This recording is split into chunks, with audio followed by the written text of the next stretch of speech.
Se você trouxe a sua Bíblia, abra ela no Evangelho de João, no capítulo 4. Quem aqui participou da madrugada de oração que sentiu falta essa semana?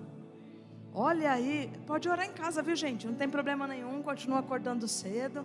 Amém?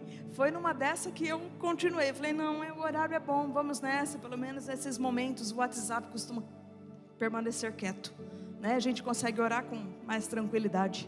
Amém?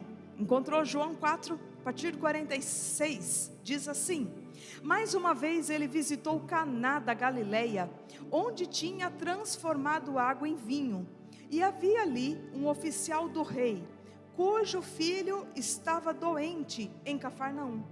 Quando ele ouviu falar que Jesus tinha chegado a Galileia, vindo da Judeia, procurou-o e suplicou-lhe que fosse curar seu filho, que estava à beira da morte.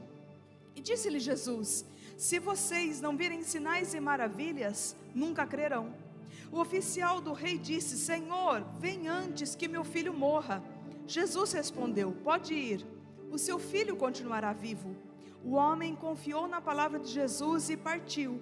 Estando ele ainda a caminho, seus servos vieram ao seu encontro com notícias de que o menino estava vivo. Quando perguntou a que horas o seu filho tinha melhorado, eles lhe disseram: a febre o deixou ontem, à 1h da tarde.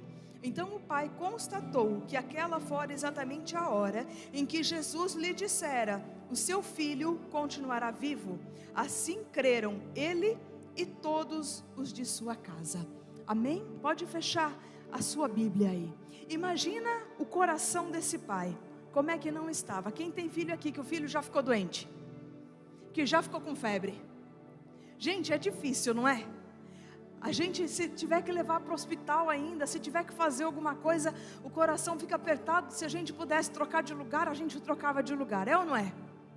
Entenda que esse homem, ele morava em Cafarnaum. Cafarnaum ficava distante dali cerca de 60 quilômetros. Não é do tempo de hoje que tinha veículo que, vamos dizer que 60 quilômetros, em 1h a gente estava já no destino. Tanto é que ao final, né, quando ele encontra, não sei se você notou, mas já tinha passado um dia. E ele então, e ali em Cafarnaum ficava numa região mais tropical de Israel. E na época do verão e de outono, então se tinha muitos insetos.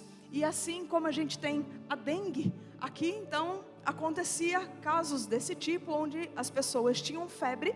E o que acontecia? Essa febre levava muitas pessoas à morte. Por isso que esse homem chega em Jesus e fala: viu Jesus, o meu filho está à beira da morte, vem comigo. Ele sabia, não é, o que estava acontecendo e em que ponto o seu filho estava. Então imagina o desespero desse pai. Muitos acabam se aproximando do Senhor numa situação assim, numa situação de quase morte, numa situação de quase falência, numa situação de quase divórcio, numa situação de total desespero. Então muitas vezes nós nos aproximamos do Senhor, a gente às vezes até usa o termo de que eu vim pelo amor, eu vim pela dor. E quando a gente pergunta, não, eu me aproximei do Senhor por conta de problema, eu vinha pela dor. Na verdade, gente, todos nós chegamos ao Senhor pelo amor. Foi pelo amor que Jesus teve por cada um de nós que Ele foi para aquela cruz. Fala assim: você chegou em Cristo por amor. A circunstância é uma outra coisa, mas todos nós nos aproximamos do Senhor de fato pelo amor. Então muitas vezes nós nos aproximamos do Senhor nessa circunstância.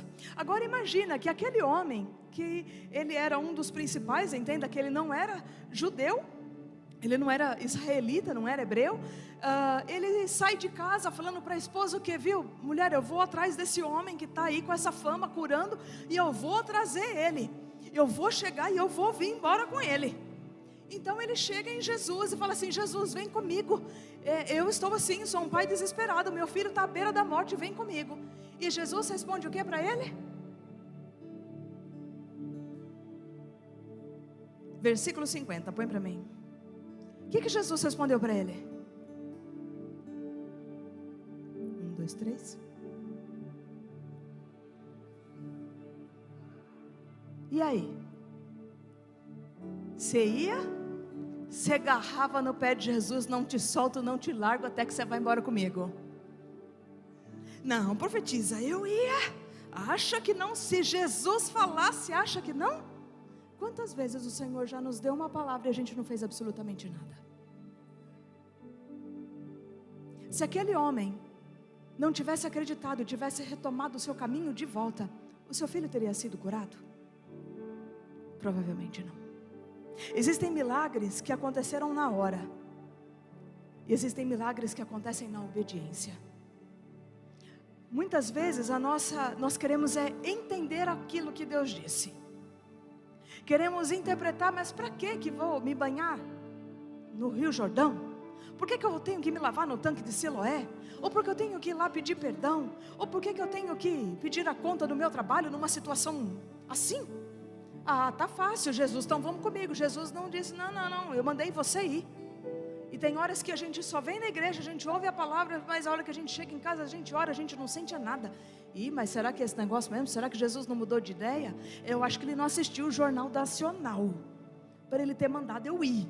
Fala assim, de vez em quando parece que Jesus não ouve notícia. Conta aí, fala assim, você está muito sério, gente, está louco, nem parece que está no mês de férias. Eu acho que você está no mês de férias em casa meio louco, né? Você está meio louco em casa, com as crianças em casa? Fala assim, relaxa, você está na igreja agora, as crianças não estão aqui. Vai, gente, pode falar, você está muito sério. Fala assim, relaxa, você não vai apanhar no culto. Era só um comentário, fica tranquilo. Vamos voltar aqui, gente. Tá, e aí muitas vezes, agora você vai repetir, fala assim, parece que Jesus, de vez em quando não ouve comentário, não ouve noticiário. Fala assim, ele só manda a gente ir. Mas ele não vai. Ele fica lá no lugar dele, observando a gente. Precisamos aprender o quê? Que a gente só precisa de uma palavra. Precisamos confiar a tal ponto que o Senhor estará conosco até a consumação dos séculos. Ele não nos deixará e Ele não nos abandonará. Existem coisas que a gente já sabe que a gente tem que fazer e a gente fica pedindo confirmação.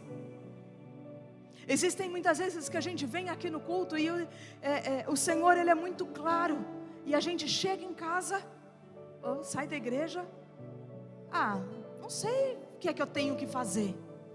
Não, alguma coisa você já sabe que tem que fazer, porque Jesus não ia simplesmente dizer, falar para você assim, pode ir. Conta aí para quem está perto de você, fala assim, pode ir. Fala assim, essa é a palavra, fala assim, pode ir. Muitas vezes existem pessoas pedindo uma palavra nova, quando ainda não obedeceram a palavra antiga.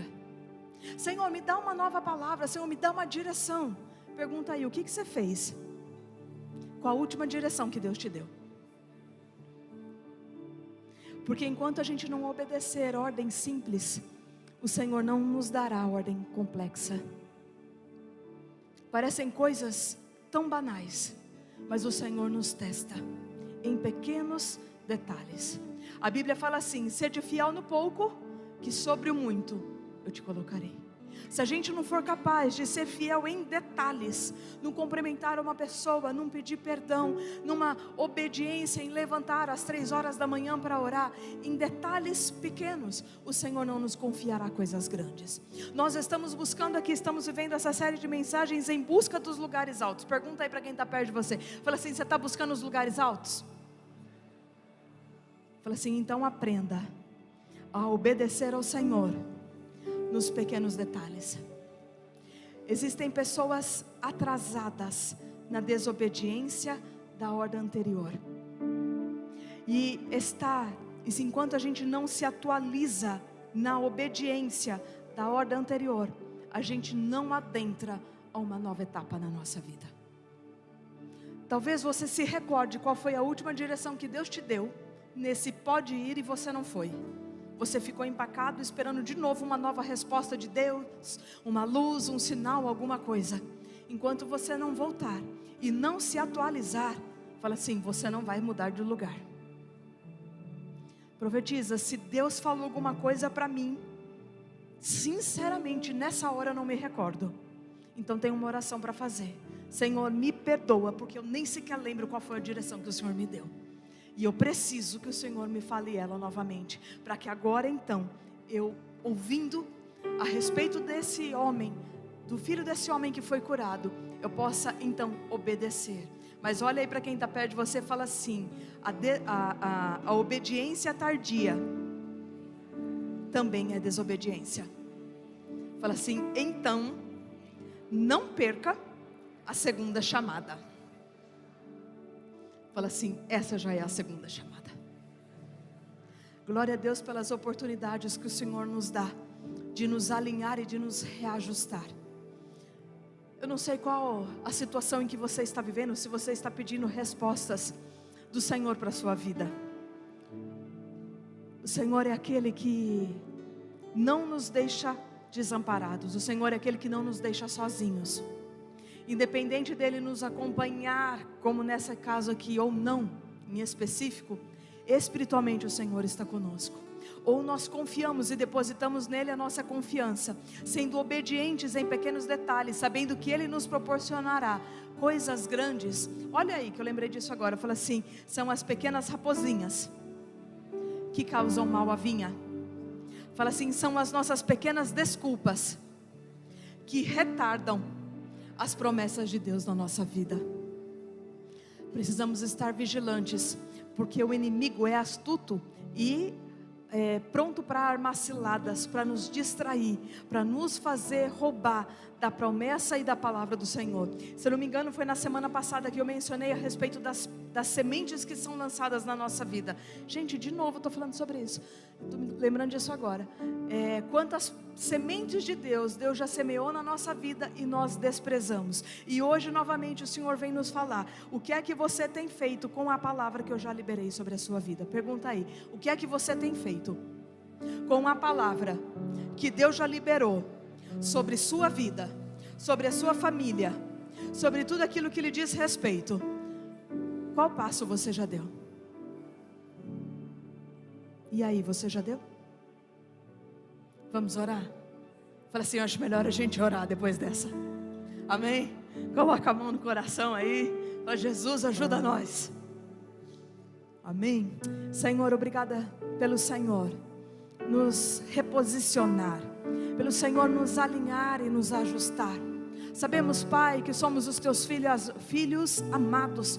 Quando o Senhor nos exorta, quando o Senhor nos corrige, quando o Senhor, Pai, nos traz à memória aquilo que o Senhor deseja nos ajustar, para que possamos, ó Deus, avançar de nível.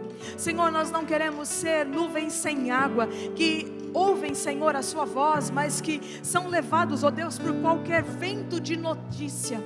Nós queremos ser conduzidos, ó Deus, pelo teu Espírito. Queremos ser conduzidos, Pai, pela palavra que sai da tua boca.